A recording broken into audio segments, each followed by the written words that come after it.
Hello and welcome to A Day in the Life. My name is Darren Bloomfield. I'm your host. Joining me today is Jeremy Gottschalk. Welcome, Jeremy. Thanks for having me. So, Jeremy, you're a man of many roles in many different companies. Some board of directors experience, and then also currently marketplace risk. Can you kind of tell us about your path to getting these positions and what you kind of do in your day to day? Sure.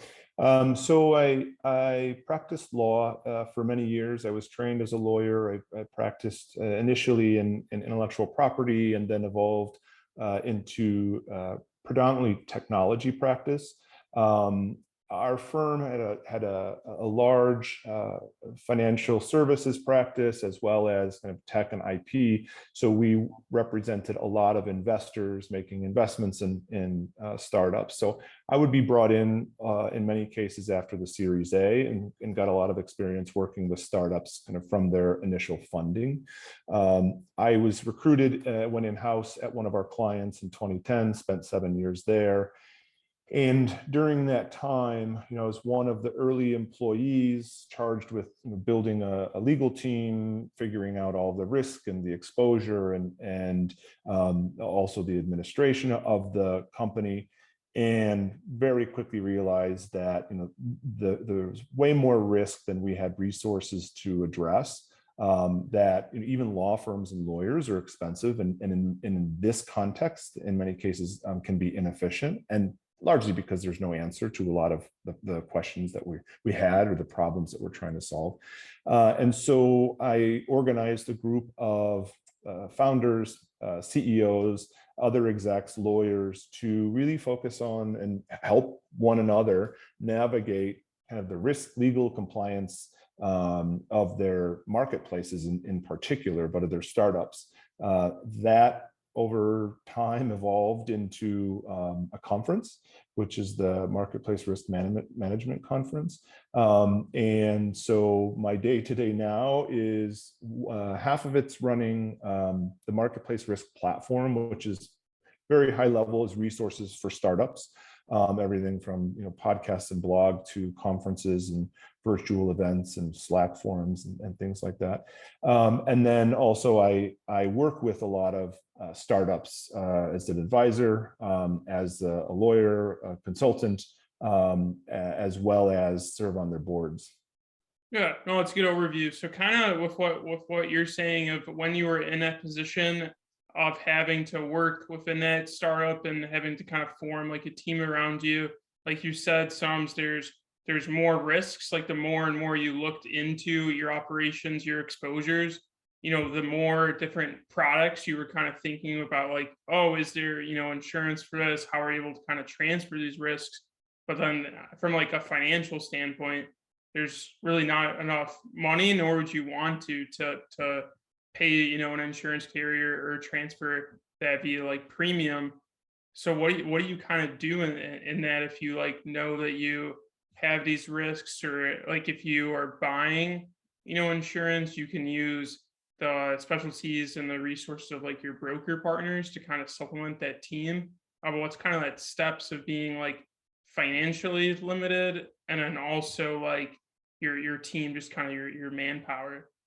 Yeah. So I would say first and foremost, it was imperative that we worked with brokers who understood our business, because so many of these marketplaces, and think of the Ubers and the Airbnbs of the world, when they were first insured, they were insured with products that weren't designed for them, right? Because they're kind of the first home sharing that we know of, right? And there were predecessors, but the reality is we had to find a broker who was willing to take the time to understand the business model, to truly understand the risk, and then kind of the liability, the exposure, the legal landscape, all of that really factored into it.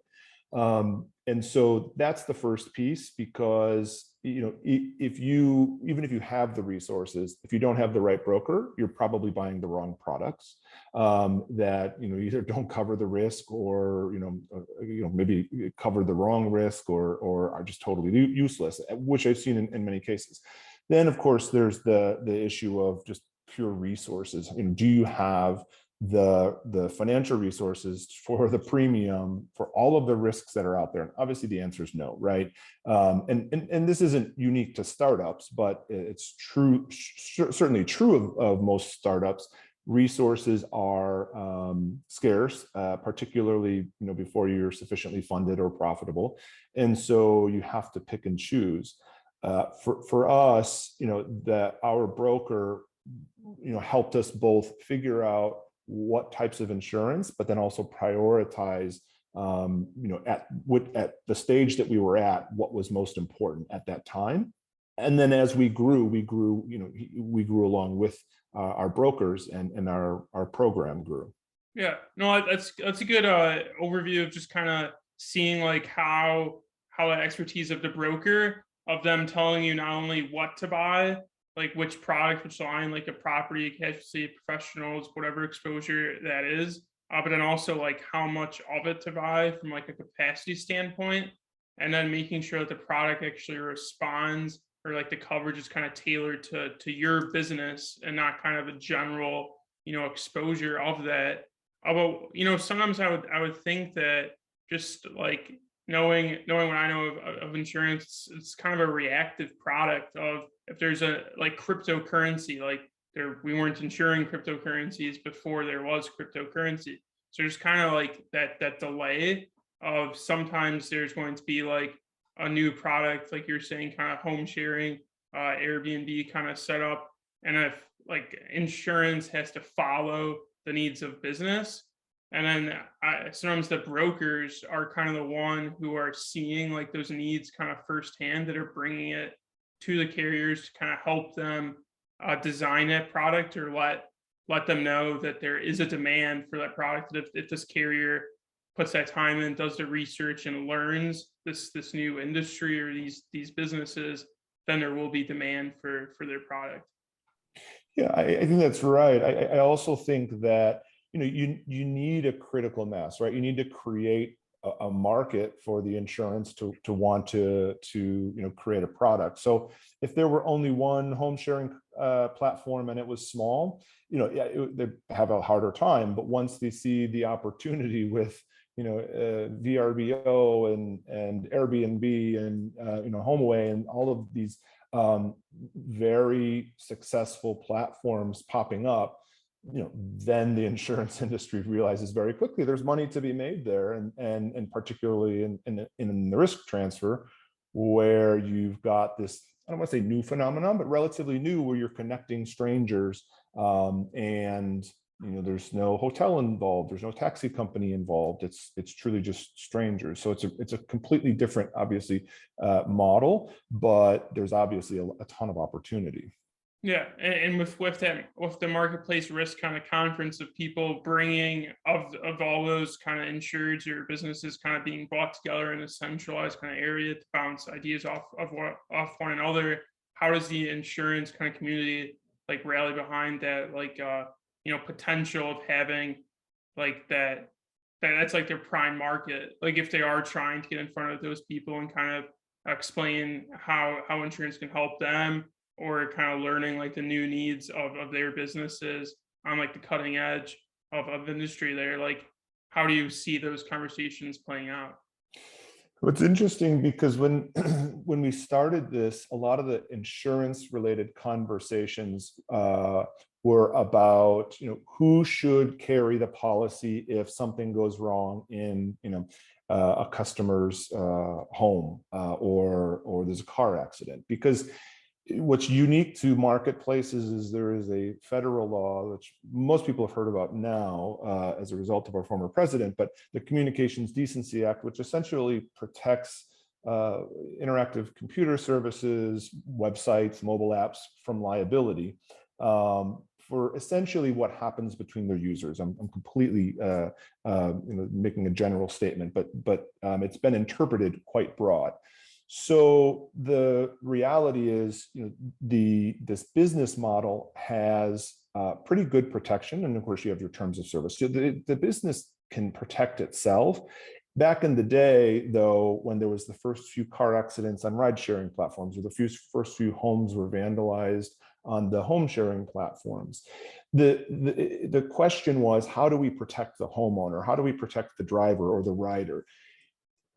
Now 7, 8 years later, they're talking about how do you embed insurance into your platform so that you can monetize it. So, I mean, the conversation has evolved so far, and it's been as a result of these conversations, not only between the rideshare company and their broker, but these larger conversations where all of the rideshare companies are not necessarily trying to do the same thing, but they all have the same issues and the same risks, and how can they more creatively address them, protect themselves, protect their customers. So it's over just the last 6, 7, 8 years, the conversation has changed and evolved very, very rapidly to what I would say is pretty basic to pretty sophisticated and interesting solutions to a lot of the problems that are unique to these platforms. Yeah, no, that's really interesting. Just kind of to see if I'm understanding what you're saying so it used to be that these companies would innovate and then kind of see how insurance can protect them, protect their customers, kind of like an afterthought. But now it seems like these conversations are being had kind of on that front end of the innovation of how can we innovate and do it with insurance kind of at the same time, instead of like going back after like, hey, we did this, can insurance cover it? Right. No, that's exactly right. And some really good examples are, and insurance is being used more and more to prevent against disintermediation, right? You want to keep your supply and demand on the platform as a marketplace. One of the ways you do that is you offer an insurance product that that ensures the transaction or the ride or the whatever it is, the stay in the home, if you keep it on platform. So that's a really good example of not just protecting, but trying to use insurance more in a more innovative way, integrating it into the experience and the benefit of the business. It's become part of the business and not just a fallback in case something goes wrong that you hope you never use.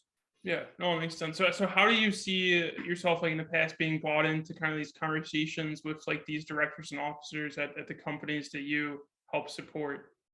So unfortunately, initially the way I was brought into a lot of these conversations is when something went wrong. And it could be a variety of things. Something would go horribly wrong, and I would be brought in more from a kind of crisis management perspective. Like, what do we do? How do we respond? We know that we're protected by the CDA. We know we have terms of use, but we don't know how to react or respond.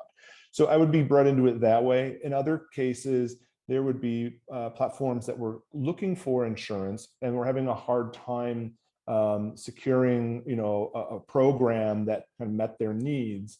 And so I would work with them on not just their insurance, because their brokers are the experts in that case, but more on their kind of their whole risk management philosophy, their trust and safety, how they could make their the risk look more appetizing for the insurer, how they could hopefully ward off against any types of claims so that an insurer would get comfortable with the risk.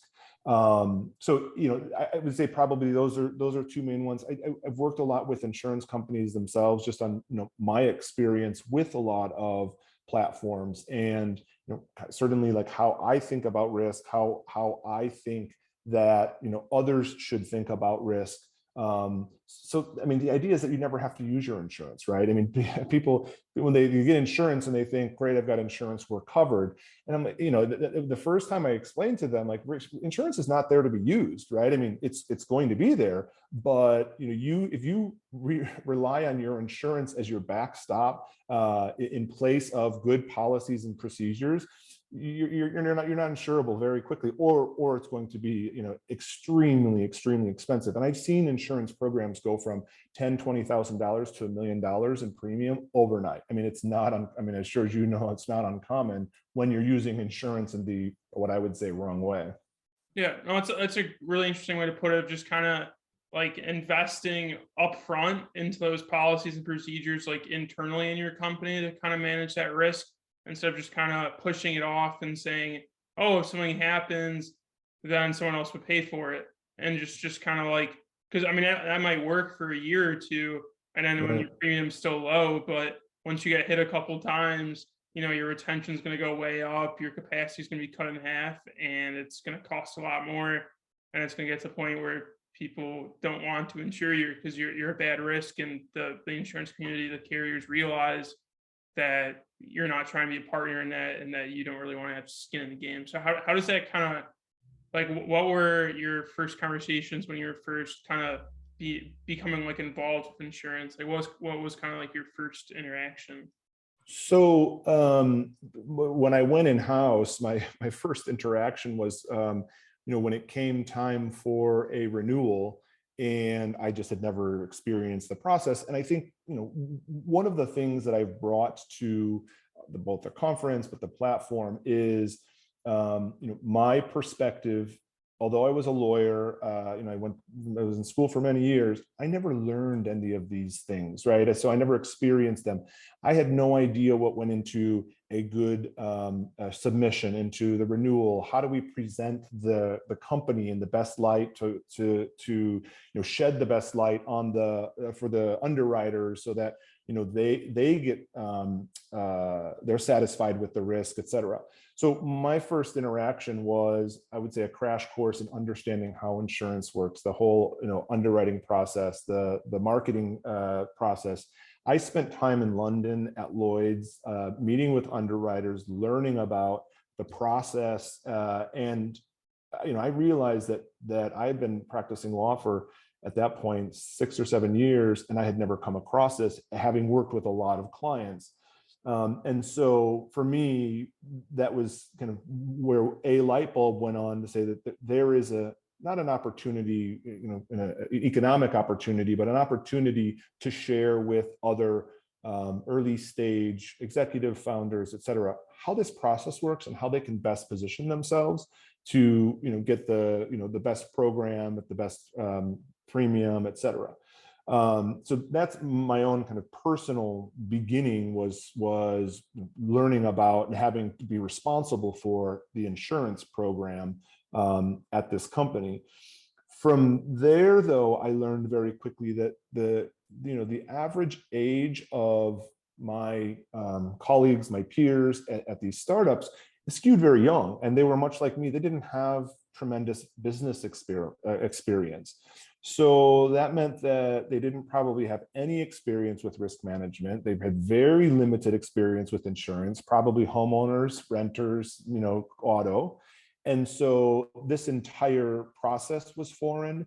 And as a result, not working with a broker who understood their business, not getting the right policies, getting themselves into a position where they had to make claims, they either weren't covered. I mean, it could become, and I've seen it become, catastrophic.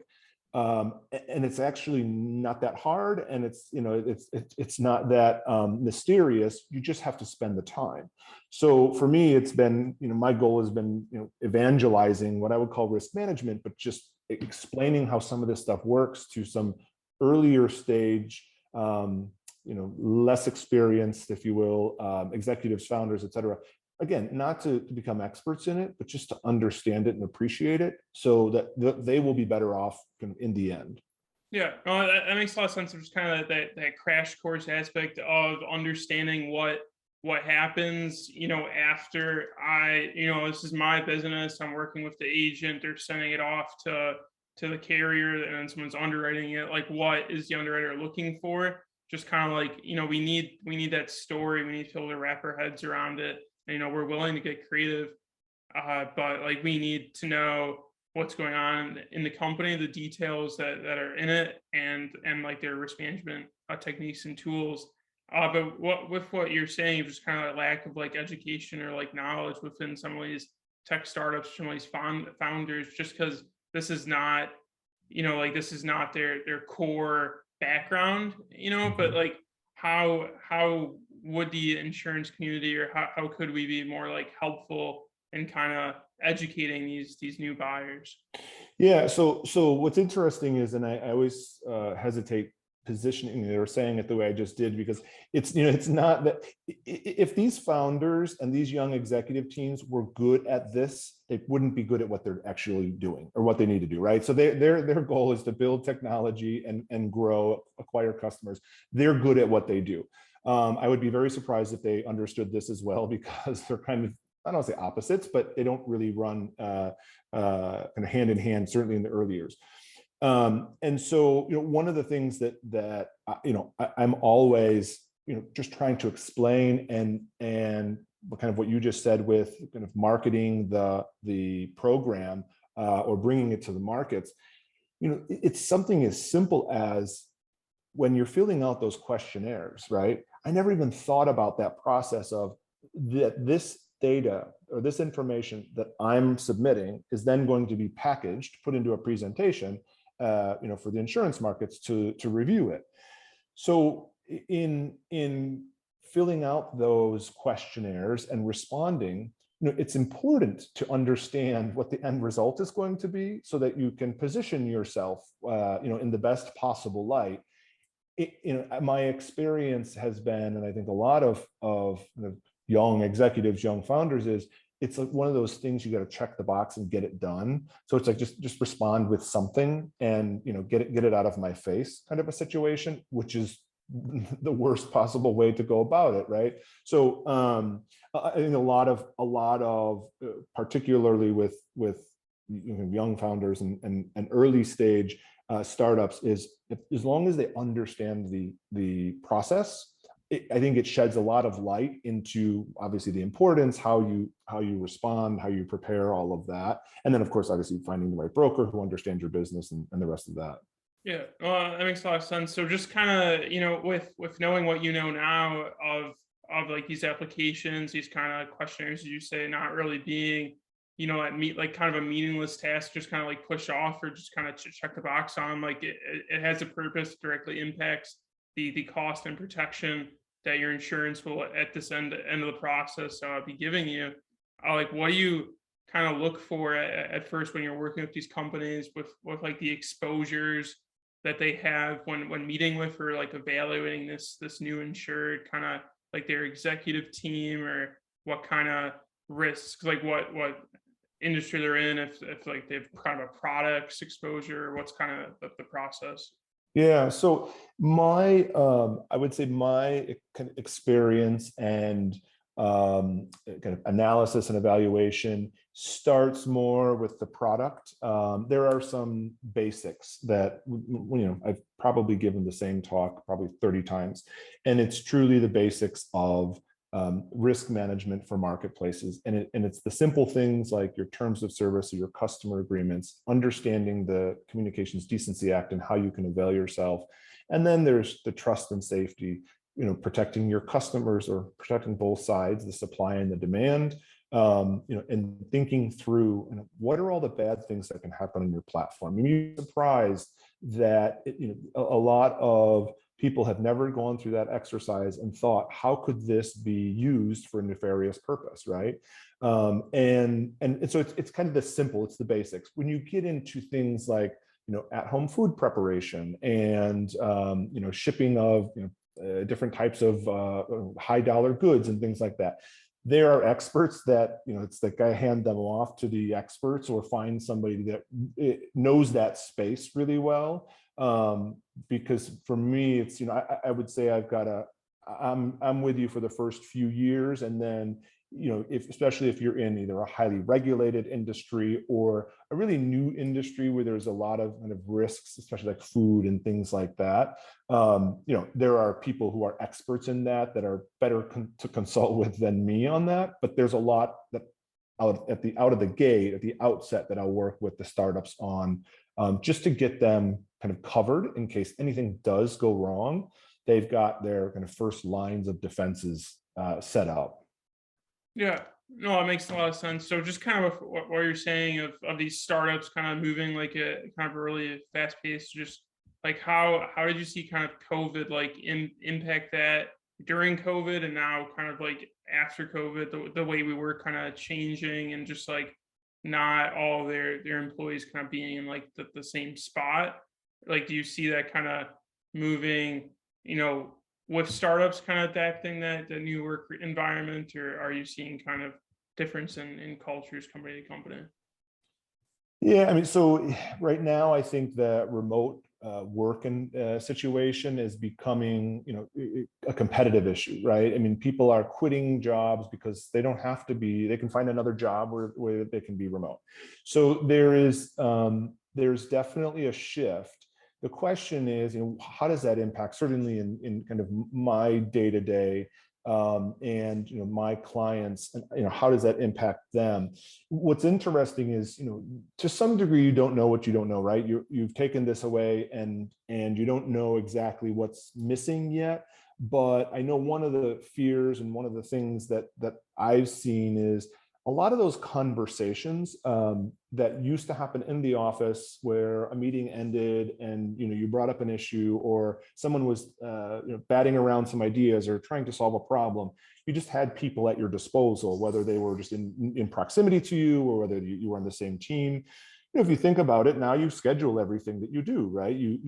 I mean, I don't know that I've, in the last, I don't know, probably 10 years, just picked up the phone and called somebody out of the blue. It's generally setting up, hey, can I call you? Are you available? But now, even more so with work, we're scheduled all day long. And so I think you miss a lot of that. Now, I think that probably, it spills into every area of a business.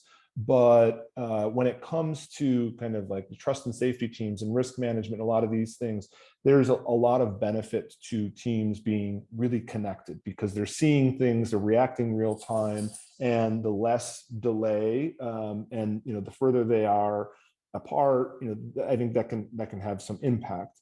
For me personally, it means that there are probably less. I'm brought in, I think, a little bit sooner. I think when somebody has a question, for some of my clients, if anybody has a question, they come to me directly, versus, if they were in a meeting and they had the question, they might ask the question and somebody else would know. And so it might not come to me. In some cases, I have worked with these clients longer than the teams that are there. So I'm somewhat of institutional memory. So they'll come to me for, and I can kind of point them. Anyway, all this to say that it's definitely changing how things are. Just the kind of the organic dynamic nature of kind of office, and I don't want to say problem solving, but some of those discussions and conversations that you would have in the office, kind of off the cuff. Yeah, I mean, I think what you're kind of saying is like, it might not flow as naturally as it like kind of used to, of like being in the room and kind of having that opportunity. And it's convenient, if you're in the same room and you're, oh, is anyone else have anyone to talk about? Yeah, like, who should we go for this, or where is this information? And if like that requires now, like 3 Teams messages to 3 different people and like 5 different emails, and now this long email chain internally, it might just be easier to go with kind of someone like you, a lawyer, consultant, someone like outside party, just kind of like fast track it, and it would get to like the right place earlier, and wouldn't kind of spin the wheels on that. You're right. I think that's right.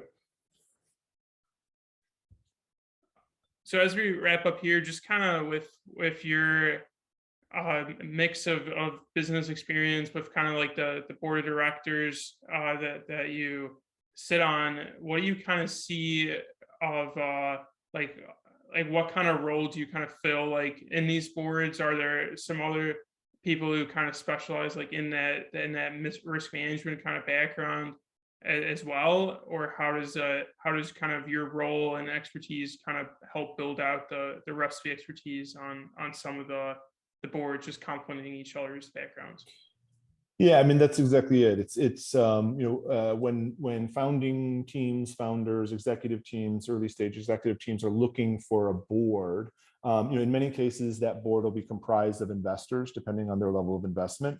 But pre-investment and oftentimes even with investment, the idea is that you build out a board that's going to be helpful and supportive, and that means having a diverse set of backgrounds and experiences and expertise. So it's uncommon that there would be kind of two of me on the same board. There might be, lawyers, but maybe lawyers with different background or experience.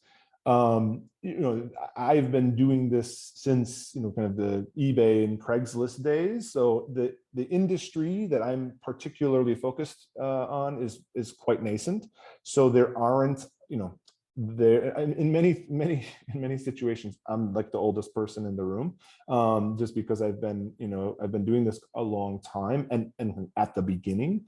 So there aren't a ton of us out there. Although I will say, if you look on LinkedIn, now versus even 5 years ago, you will find at so many, I mean, even non-marketplaces that have, and smaller startups that have risk, trust, and safety, and different community positions that didn't exist 5 years ago. So the whole industry is evolving, I think, in a very positive direction. I think there's also been, the industry's taken its hits, both social media platforms, but also, marketplaces. And so there's been, I think, a really strong response to bring in people who are focused on risk, to be people who are focused on trust and safety and things like that earlier, and prioritizing it earlier, which is only going to mean good things for both sides of the marketplace, consumers, workers, if it's a service platform, et cetera. Yeah, no, I couldn't agree more. That makes a lot of sense. Well, thanks so much for coming on, Jeremy. Appreciate your time. Absolutely. Thank you for having me.